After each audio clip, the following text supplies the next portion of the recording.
5 पत्ती काढ़ा। आवश्यक सामग्रियां: आधा किलो 5 प्रकार की पत्तियां जैसे नीम, धतूरा, सीताफल, आंकड़ा एवं बेशरम।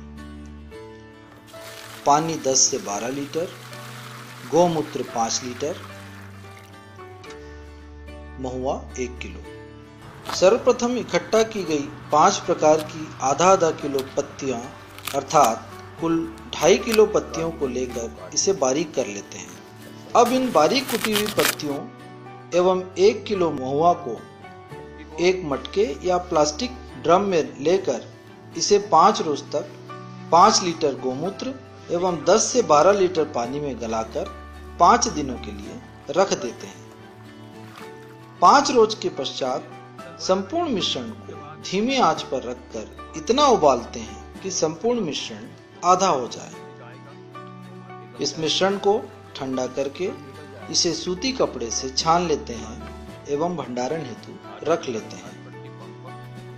इस तैयार काढ़े को फसल की छोटी अवस्था होने पर 250 मिलीलीटर प्रति 16 लीटर पानी में अथवा बड़ी फसल की अवस्था में 500 मिलीलीटर प्रति 16 लीटर पानी में मिलाकर छिड़काव करते हैं। ड्रिप की उपलब्धता होने पर इसे 8 से 10 लीटर प्रति एकड़ की दर से सभी फसलों में दे सकते हैं। यह 5 पत्ती काढ़ा प्रमुख रूप से रस चूसक कीट, हरा मच्छर, माहो, सफेद मक्खी के अंडे एवं वयस्क दोनों को नियंत्रित करता है। साथ ही छोटी से मध्यम आकार की सभी प्रकार की इल्लियों का नियंत्रण भी करता है।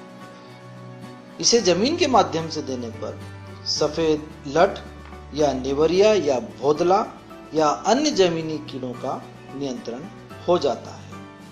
5 पत्ती काढ़ा में प्रमुख रूप से एजादिरिक्टिन या निम्बिडिन, नीम में एट्रोपाइन, धतूरा में एनोनिन, सीताफल में बेशरम में स्वाइन सोनाइन एवं माउरिन महुआ में तत्व पाए जाते हैं जो कीट नियंत्रण में प्रभावशाली होते हैं। इस काढ़े को छानने के पश्चात हम इसका इनलाइन में भी उपयोग किया जा सकता है। स्प्रे में तो हम उपयोग करते ही हैं, जैसे सूत्रकृमि वगैरह इनके रोकथाम के लिए। मिलीबग जो है, मिलीबग जनरली नीचे से ही आता है, उसको हम ऊपर से तो कीटनाशक के उसको करते ही हैं, लेकिन नीचे से ज़मीन में यदि उसको उपयोग किया जाए तो हमें उसके साथ में दोनों प्रकार का फ़ायदा मिलेगा। मच्छर महुआ तेलिया आता है जब फसल को, कपास को एकदम कोकड़ापन कर देती है कि ग्रोथ को प्रभावित करती है, फल फूल नहीं लगते हैं, तो उसके लिए हमारे पास 5 पत्ती काढ़ा, जो बीमारी मच्छर है जो फसल को नुकसान पहुंचाते हैं, उसका नियंत्रण होता है,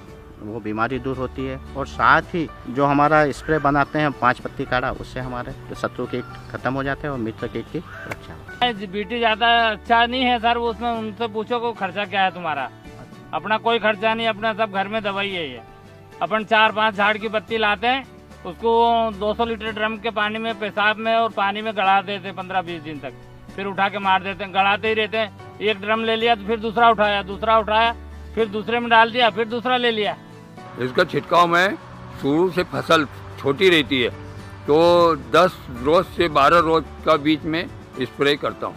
इसके बाद में फिर थोड़ी बड़ी फसल बड़ी आती है 15 रोज के 20 के 25 रोज के अंतरे पे मैं इसका इस्तेमाल करता हूँ। और मेरे घर फसल अच्छी है और जिस रोज से मैं जैविक खेती करता हूँ, जब से मैं खुशी हूँ और अच्छी खेती होती है। कुछ नुकसान नहीं है, दवाई छांटने वाले को भी नुकसान नहीं है। रासायनिक दवाई वाले उनसे पूछो, बगल वाले से, वो 3 दिन तक देखता है। और अपनी दवाई एक बार में इधर से जाओ, उधर से इल्ली भी हो तो नीचे जमीन पे मिलेगी आपको, झाड़ पे नहीं मिलेगी। 5 पत्ती काढ़ा का बना के स्प्रे कर रहा हूँ। ये पूरा बचत हो रही है, अपने को बाजार से कुछ भी खरीद के अपने को लाना नहीं पड़ रहा है। नहीं तो हर लोग जो दूसरे पड़ोसी किसान जो कर रहे हैं, उनका हर स्प्रे 2000 से 2500 का पड़ता है प्रति 2 एकड़ में। अपना 0 बैलेंस में पड़ रहे हैं, अपने को 0 बजट में अपना स्प्रे तैयार अपने घर पे हो जाता है। अपन 5 पत्ती काढ़ा बनाते हैं, ये तो अपने को आसानी से उपलब्ध हो जाता है। इसके सिर्फ तो बनाने का खर्चा लगता है, बाकी कुछ मटेरियल की वो नहीं लगता। तो फिर भी आप ये मिनिमम मान के चलेंगे कि 15 से 20 रुपये 25 रुपये के आसपास ये खर्चा अपने को आता है।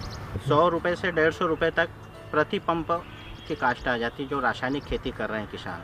और आखिरी में उसकी फसल का और जब उत्पादन और लागत देखेंगे तो बरोबर रहता है, कुछ नहीं मिल पाता है। किसान दवाई वाले को दे देता है, उधर खाद वाले को दे देता है और चुपचाप घर पे बैठ जाता है।